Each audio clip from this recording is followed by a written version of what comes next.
एक गांव में प्रमोद अपनी पत्नी मुन्नी के साथ रहा करता था। प्रमोद एक गरीब किसान था, पर वो अपने जीवन में बहुत खुश था क्योंकि उसने मुन्नी से प्रेम विवाह किया था, जो समय में बहुत मुश्किल से हुआ करता था।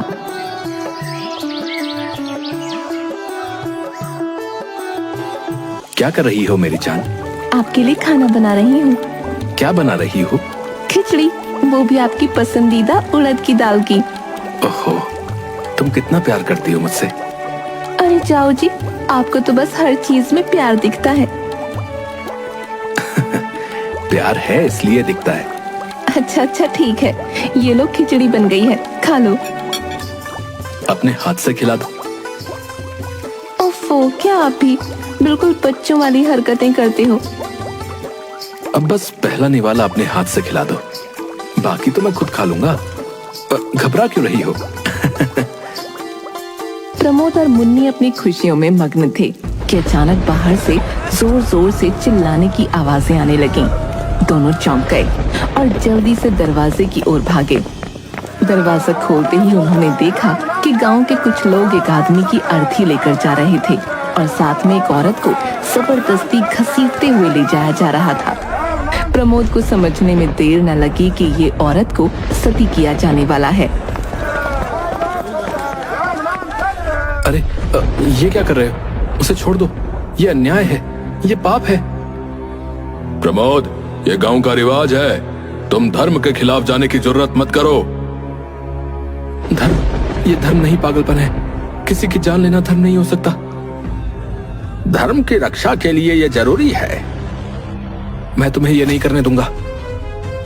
छोड़ो उसे, वो किसी की माँ बहन है, वो इंसान है, तुम्हारी जागीर नहीं। प्रमोद, ज्यादा बोलोगे तो तुम्हें भी इस आग में झोंक देंगे। हाँ, चुप रहो और अपने काम से काम रखो, समझे?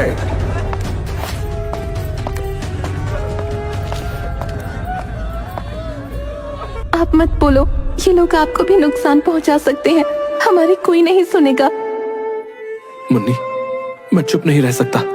ये हमारे समाज को बर्बाद कर रहे हैं। लेकिन मुझे आपकी जान की चिंता है, आप शांत हो जाओ। धर्म के मामले में कुछ न बोलो। मुन्नी, अगर हम अभी नहीं बोले तो फिर कभी नहीं बोल पाएंगे। चुप रहो प्रमोद। जब औरतों के पति की मौत हो जाती है तो उनका यही अंजाम होता है। ये धर्म का हिस्सा है और हमें इसका पालन करना ही होगा। प्रमोद ने देखा कि मुन्नी की आंखों में डर है, इसलिए उसने धीरे धीरे अपने कदम पीछे खींच लिए। गांव के लोग उस औरत को लेकर चले गए।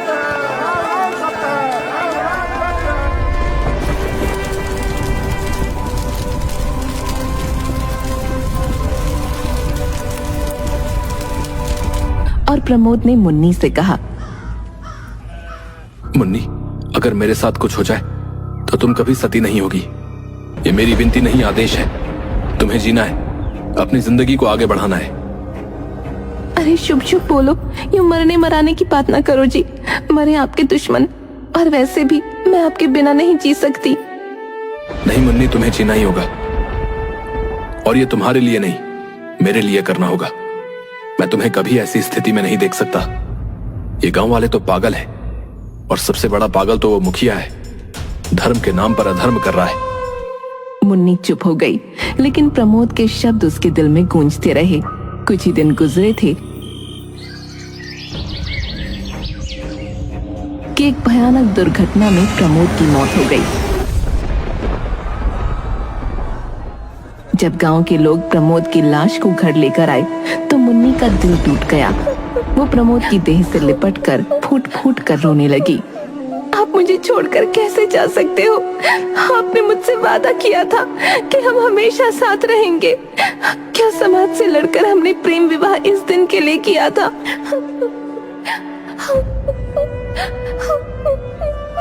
धैर्य रख बहन, ईश्वर की यही मर्जी थी, क्या कर सकते हैं। वो अच्छे लोगों को जल्दी बुला लेता है।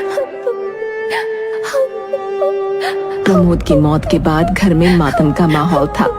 मुन्नी प्रमोद की लाश से लिपटकर रो ही रही थी कि तभी गांव का मुखिया कुछ लोगों के साथ वहां आ पहुंचा।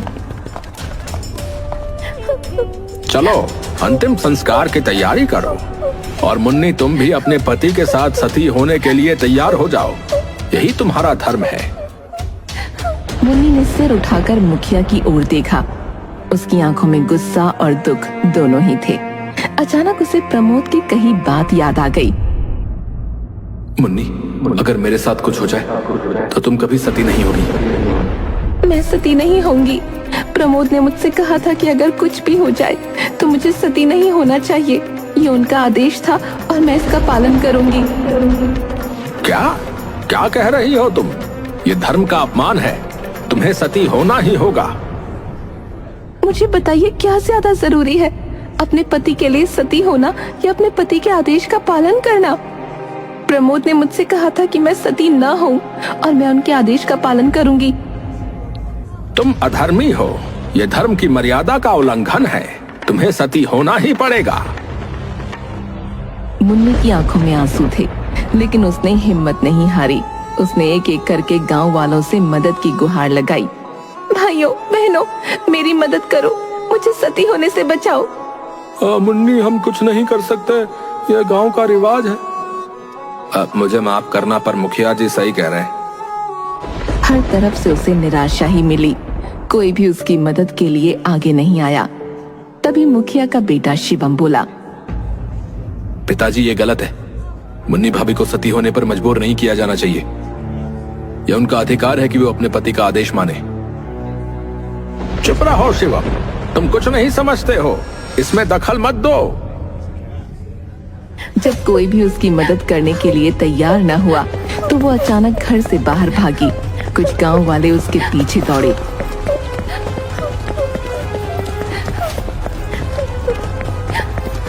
लेकिन मुन्नी तेजी से भागते हुए उनकी नजरों से ओझल हो गई। वो गांव के बाहर एक बलवान के घर पहुंची। वो आदमी प्रमोद की ही तरह सोच रखता था। दरवाजा खोलिए, दरवाजा खोलिए। अरे कौन हो तुम और इतनी घबराई हुई क्यों हो? भैया मेरी मदद करो, मेरा नाम मुन्नी है। मेरे पति प्रमोद की मौत हो गई है और गांव के लोग मुझे सती करने पर तुले हुए हैं। प्रमोद ने मुझे सती होने से मना किया था। मैंने बहुत कोशिश की, लेकिन कोई मेरी बात सुनने को तैयार नहीं है। बहन घबराओ मत, मैं तुम्हारी मदद करूंगा। ये अत्याचार अब और नहीं चलेगा। चलो, मैं मुखिया से बात करूंगा और तुम्हारे हक की लड़ाई लड़ूंगा। तुम आंसू पोंछ लो, अब तुम्हें कुछ नहीं होगा। आपका बहुत बहुत धन्यवाद।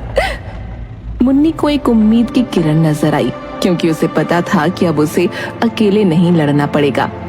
मुन्नी और बलवान दोनों मुखिया के पास पहुंचे।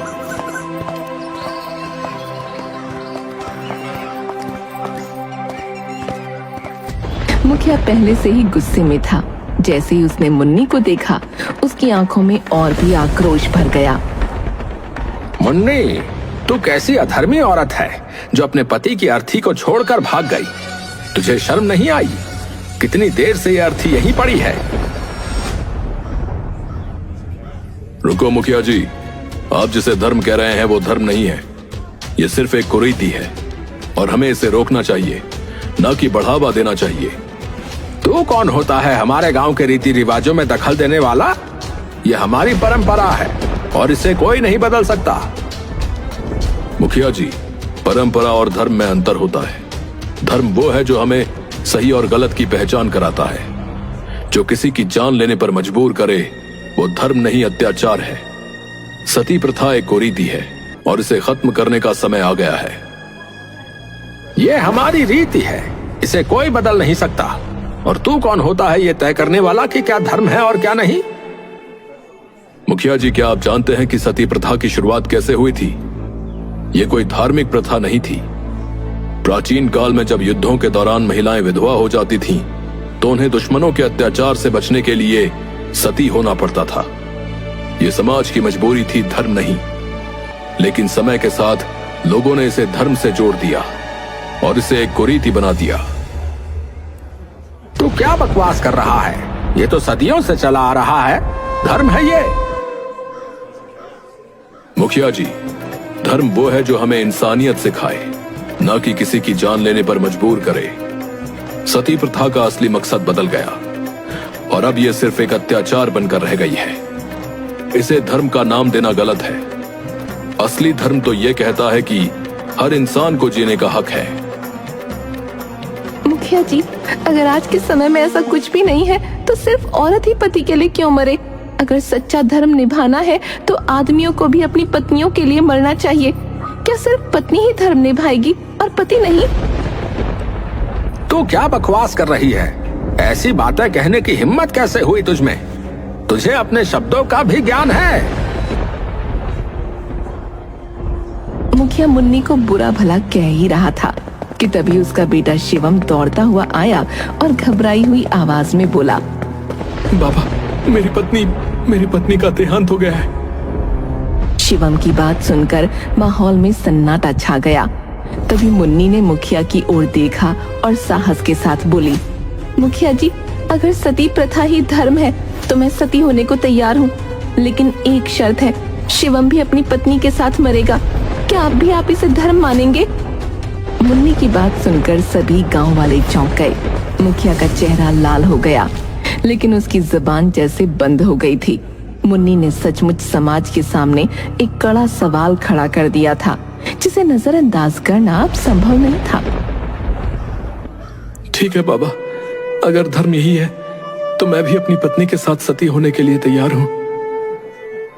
शिवम की बात सुनकर मुखिया का चेहरा फीका पड़ गया। उसने कभी अपने बेटे को इस तरह की बात कहते नहीं सुना था। वो घबरा गया। अब नहीं बेटा, तुम ऐसा नहीं कर सकते। तुम मेरी इकलौती संतान हो, मैं तुम्हें जिंदा जलते हुए नहीं देख सकता। बाबा, आप ही तो हमेशा कहते थे कि धर्म सबसे ऊपर है। अगर यही धर्म है तो मुझे भी इसका पालन करना चाहिए। चिताएं तैयार की गईं। गांव वाले हैरान होकर इस दृश्य को देख रहे थे, लेकिन जैसे ही शिवम चिता के पास पहुंचा, मुखिया का दिल टूट गया। वो फूट फूट कर रोने लगा और शिवम को रोकते हुए बोला, अब रुक जाओ शिवम, तुम लोग सही कह रहे हो। सती प्रथा गलत है, मुझे माफ कर दो। मैं अपने बच्चे को जिंदा जलते नहीं देख सकता। मुखिया के ये बोलते ही अचानक प्रमोद सामने आ गया, जो सबके लिए एक बड़ा झटका था। मैं मरा नहीं था, ये सब एक नाटक था, ताकि हम लोग सबको ये समझा सकें कि सती प्रथा कितनी गलत है। मुखिया और गांव वालों की आंखें खुली की खुली रह गईं। शिवम और उसकी पत्नी दोनों जिंदा और स्वस्थ थे। ये सब एक योजना थी जिसमें बलवान, शिवम और प्रमोद शामिल थे, ताकि गांव वालों को सती प्रथा की कुरीतियों से अवगत कराया जा सके। अब मुझे माफ कर दो। मैंने धर्म के नाम पर जो अंधविश्वास फैलाया वो गलत था। आज मैंने अपनी गलती समझ ली है, मुझे क्षमा करो। मुखिया के बदलने से गांव वालों की सोच भी बदल गई और इस तरह सती प्रथा का ये अध्याय हमेशा के लिए बंद हो गया। बहुत समय पहले की बात है। एक गांव में प्रमोद अपनी पत्नी